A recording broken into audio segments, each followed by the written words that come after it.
Shalom, Bapak Ibu, saudara yang penuh kasih Yesus Kristus.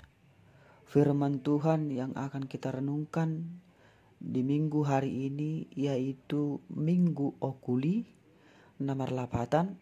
Saitong do mangaranapi mataku do pak Jehovah, yaitu Minggu 20 Maret 2022, terambil dalam Lukas pasal yang ke-13 ayat yang pertama sampai ayatnya yang ke-9. Saya akan membacakan kepada kita semua. Mari kita ikuti dalam hati kita masing-masing. Lembaga Alkitab Indonesia memberi judul perikop Dosa dan Penderitaan. Pada waktu itu datanglah kepada Yesus beberapa orang membawa kabar tentang orang-orang Galilea yang darahnya dicampurkan Pilatus dengan darah korban yang mereka persembahkan. Yesus menjawab mereka, "Sangkamu orang-orang Galilea ini lebih besar dosanya daripada dosa semua orang Galilea yang lain, karena mereka mengalami nasib itu? Tidak, kataku kepadamu.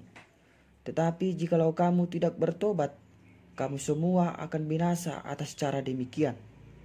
Atau sangkamu ke-18 orang yang mati ditimpa menara dekat Siloam lebih besar kesalahannya daripada kesalahan semua orang lain yang diam di Yerusalem? Tidak, kataku kepadamu. Tetapi jikalau kamu tidak bertobat, kamu semua akan binasa atas cara demikian." Lalu Yesus mengatakan perumpamaan ini. Seorang yang mempunyai pohon ara yang tumbuh di kebun anggurnya, dan ia datang untuk mencari buah pada pohon itu, tetapi ia tidak menemukannya. Lalu ia berkata kepada pengurus kebun anggur itu, "Sudah 3 tahun aku datang mencari buah pada pohon ara ini, dan aku tidak menemukannya. Tebanglah pohon ini. Untuk apa dia hidup di tanah ini dengan percuma?" Jawab orang itu, "Tuan, biarkanlah dia tumbuh tahun ini lagi. Aku akan mencangkul tanah sekelilingnya dan memberi pupuk kepadanya. Mungkin tahun depan ia berbuah, jika tidak, tebanglah dia." Demikianlah pembacaan firman kita, Bapak Ibu Saudara yang terkasih. Berbahagialah kita yang mendengar dan yang merenungkan dalam hati dan pikiran kita. Bapak Ibu Saudara yang terkasih di dalam Yesus Kristus, siapakah di antara kita yang pernah berpikir atau mengatakan bahwa pandemi COVID-19 ini adalah bagian dari malapetaka yang Tuhan berikan kepada kita akibat dari dosa-dosa kita? Coba kita jawab dengan jujur. Apakah ada di antara kita yang berpikir bahwa pandemi ini bagian dari akibat dosa-dosa manusia? Atau adakah di antara kita ketika melihat atau mendengar terjadi sesuatu musibah kepada orang lain, atau bahkan kepada negara kita ini, misalkan musibah COVID-19, kita langsung berpikir itu adalah akibat ulah manusia itu sendiri. Alani dosa ni jol maido, makana ubay naro pandemion. Gabi murka madibata. Tuhan menjadi murka kepada manusia. Tiba-tiba pemandangan seperti ini, cara pandang seperti ini, setiap orang yang mengalami musibah selalu berpikiran bahwa itu karena dosa. Jahat kali memang dia itu. Sudah pantaslah dia itu menerima hal itu. Itu kan karena dosa dia. Itu katanya. Pernah Bapak Ibu? Memang secara manusiawi ada banyak orang yang cara berpikirnya demikian. Tetapi janganlah kiranya ada di antara kita yang memandang suatu musibah atau penderitaan yang terjadi kepada orang lain dengan menyalahkan atau mengutuki seseorang itu. Dan janganlah kita menghakiminya.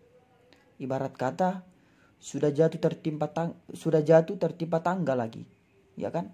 Sudah mengalami musibah, malah kita hujat lagi.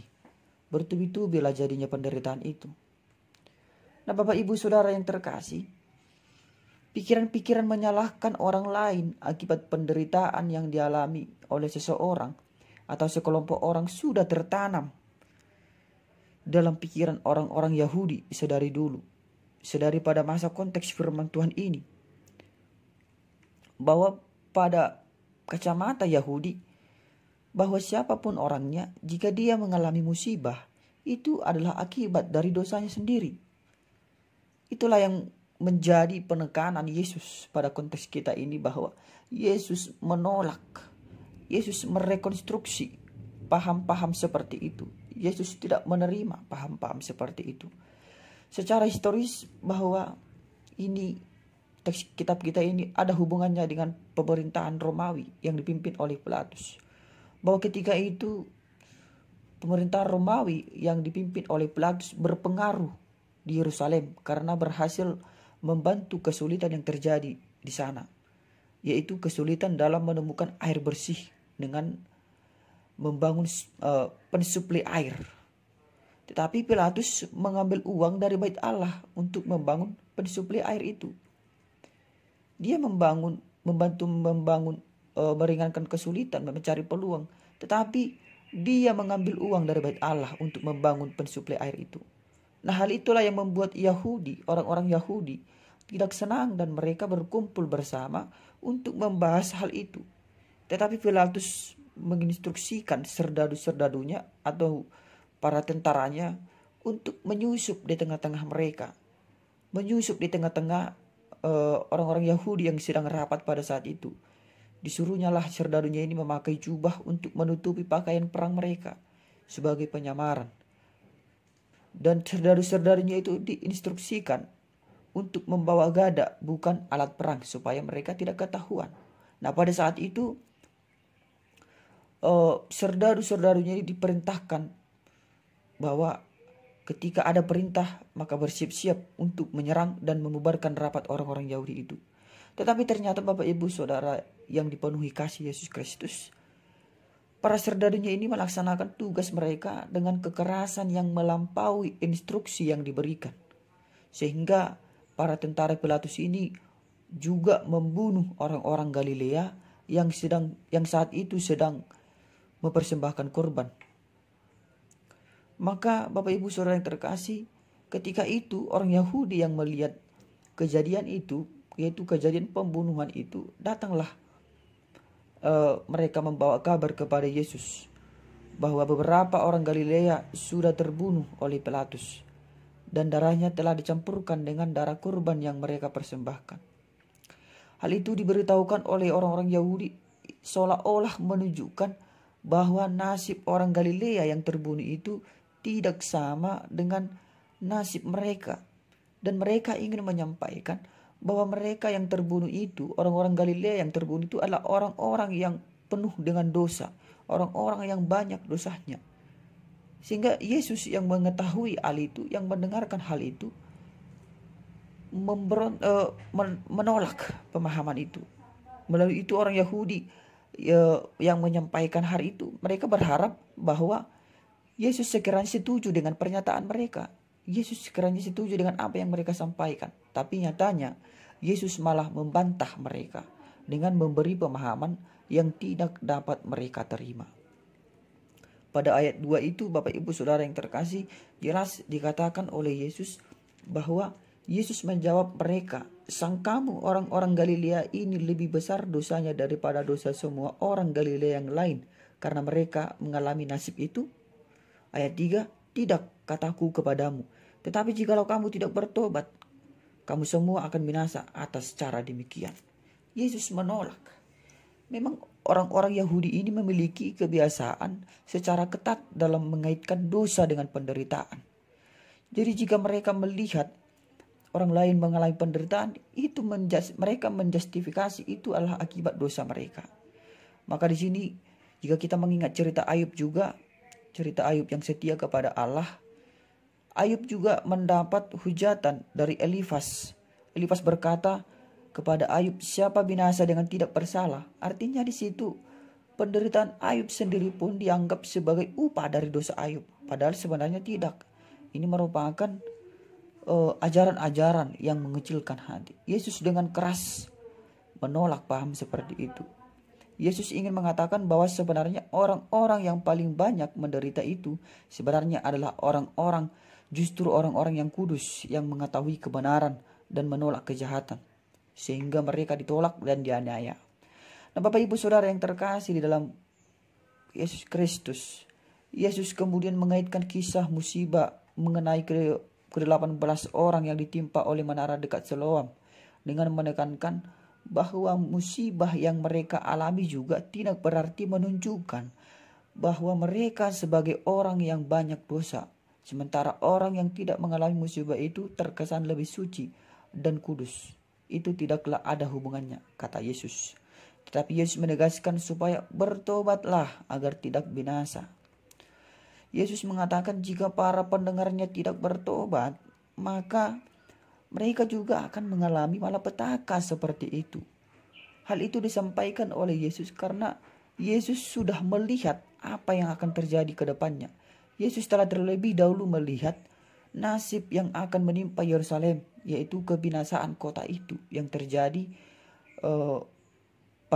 yang akan terjadi. Kita bisa melihat dalam Lukas 21 ayat 21 sampai 24 itu kebinasaan atau Yerusalem binasa, runtuhnya Yerusalem.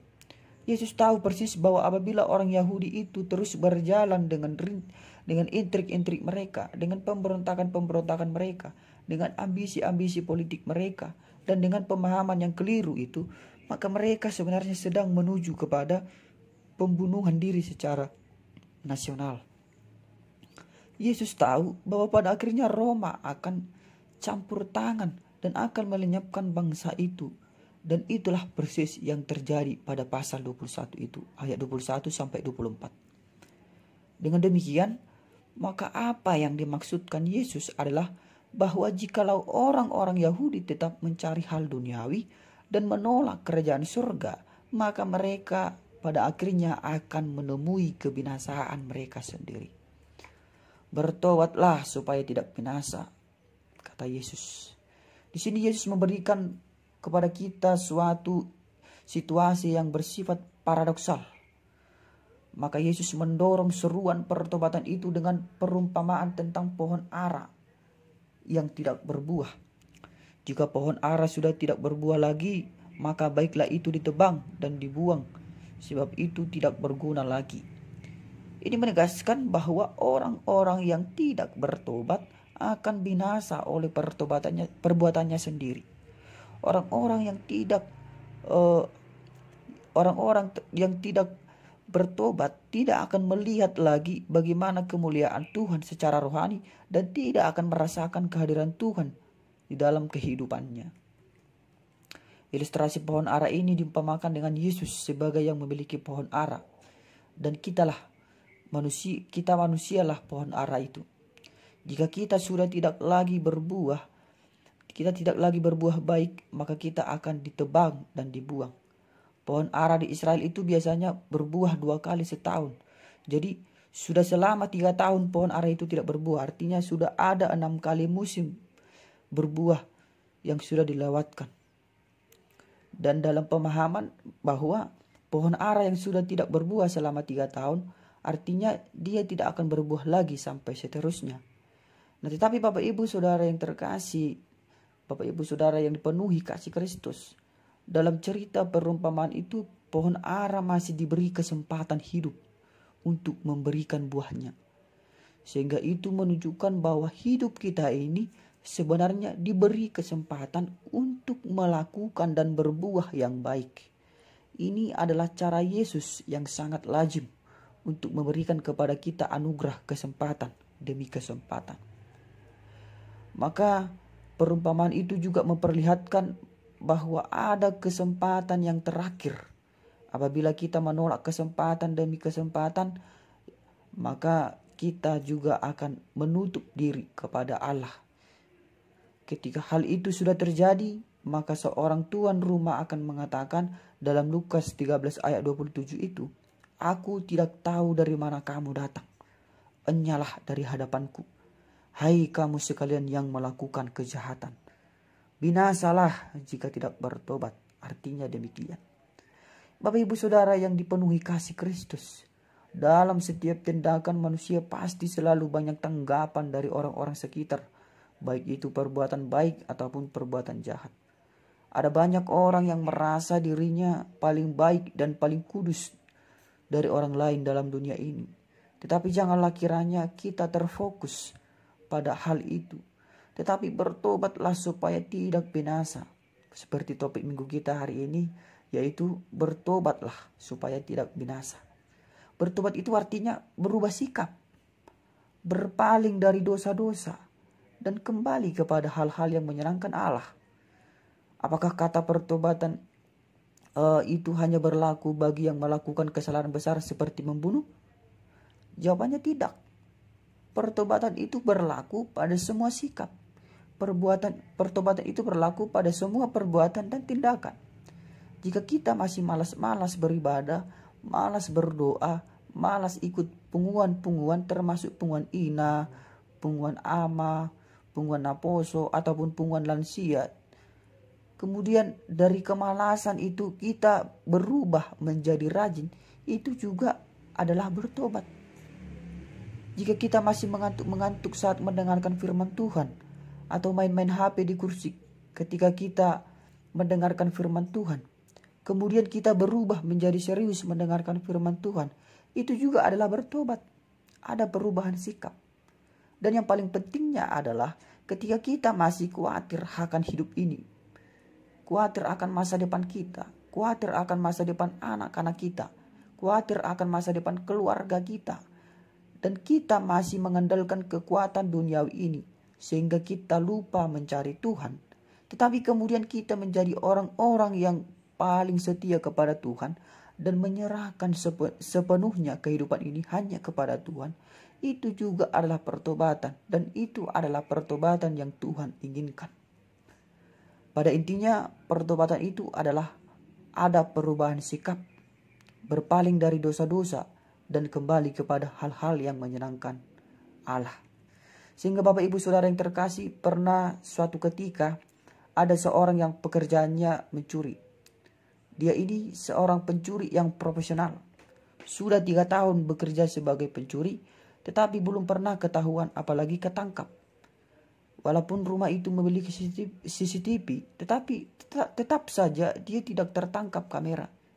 Dia banyak trik yang dia lakukan. Sehingga suatu ketika pencuri ini memasuki rumah baru yang belum pernah sebelumnya dia masuki. Sampai 10 kali dia mencuri di rumah itu, tidak pernah ketahuan. Dan dia mencuri selalu di atas jam 12 malam. Orang-orang dalam rumah itu juga tidak pernah melaporkan ke polisi. Mereka selalu menunggu kapan saatnya pencuri ini ketangkap oleh mereka sendiri. Sehingga suatu ketika pencuri ini datang lagi ke rumah baru ini. Dan kebetulan yang punya rumah itu sedang ibadah malam, yaitu ibadah keluarga. Dan saat itu sedang diskusi firman Tuhan. Nah, kebetulan firman Tuhan yang sedang mereka diskusikan adalah tentang mengasihi musuh. Karena rumah mereka sering kehilangan barang-barang, seorang bapak yang punya rumah ini pun berkata kepada istri dan anak-anaknya, kita tidak boleh benci sama musuh kita, termasuk kepada orang yang mencuri barang-barang di rumah ini. Tetapi marilah kita mendoakan dia supaya dia bertobat dan dari perbuatannya. Maka jangan ada di antara kita yang menghakimi seorang akan yang lain, termasuk pencuri itu, kata si bapak ini. Jika suatu saat nanti kita bertemu dengan seorang yang mencuri di rumah kita ini, janganlah kita menghukum atau memenjarakan dia. Tapi kita berilah dia pekerjaan, agar pekerjaannya tidak lagi mencuri. Supaya dia dapat bekerja dan mendapatkan uang yang halal untuk keluarganya, sebut bapak ini. Tetapi secara tidak sengaja, pencuri ini mendengar semua perkataan itu.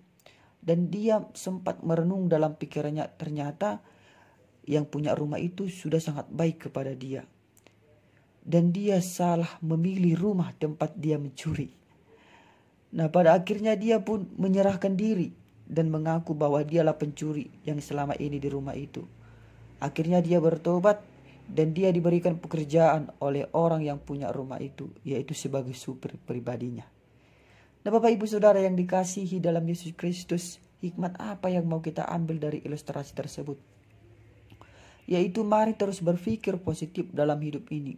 Seburuk-buruknya sifat dan perbuatan seseorang, dia juga pasti memiliki sifat baik, dan sebaik-baiknya orang dia juga pasti memiliki masa lalu yang buruk.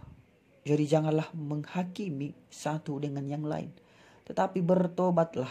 Jika bingung bagaimana caranya untuk bertobat, maka saya punya tips bagaimana cara untuk bertobat, mendekatkan diri, berpaling dari sifat-sifat yang lama itu. Ada 2 poin yang perlu kita perhatikan. Yang pertama, sibukkan waktumu dengan Tuhan.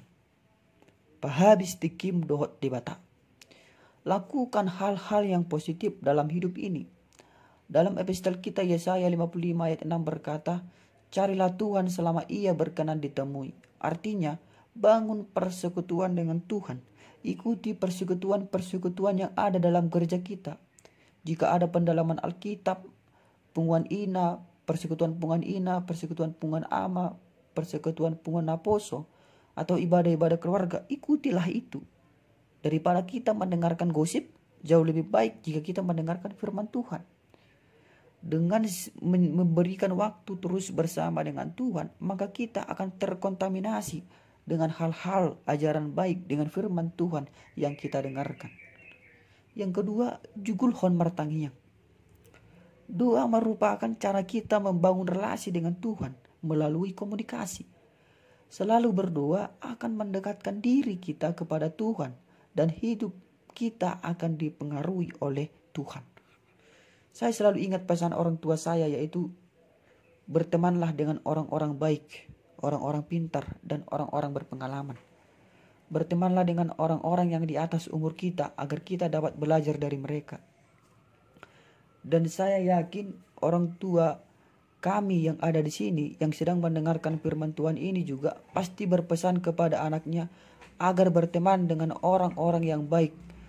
Dan ketika anaknya diberangkatkan sekolah ke luar kota, salah satu pesan orang tua yaitu bertemanlah dengan kakak tingkatmu supaya kau dapat ilmu dan dapat banyak pengalaman dari pengalaman dia.